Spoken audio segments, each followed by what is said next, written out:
আজকের দিনটা ছিল রাখি পূর্ণিমা। ঝলমলে রোদ দিয়ে আজ আমার সকালটা শুরু হয়েছে। স্নান সেরে চলে এসেছি এবার ঠাকুর ঘরে। আজ বৃহস্পতিবার, তার সাথে রাখি পূর্ণিমা। তাই আজকে আমার লক্ষ্মী ঠাকুর আর গোপাল সোনাকে ভালো করে অভিষেক করাবো। আমি গোপালের জন্য কালকে একটি রাখি নিয়ে এসেছি। প্রতি বছরই আমি গোপাল সোনাকে একটি রাখি পরিয়ে দিই। আমি রোজ সকালে উঠেই ফুলটা তুলে রাখি, তবে আজকে মনে হচ্ছে ফুলটা একটু কম পড়বে, তাই আরেকটু তুলে নিয়ে আসছি।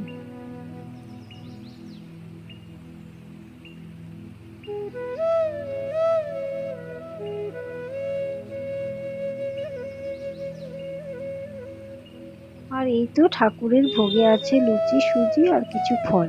আপনাদের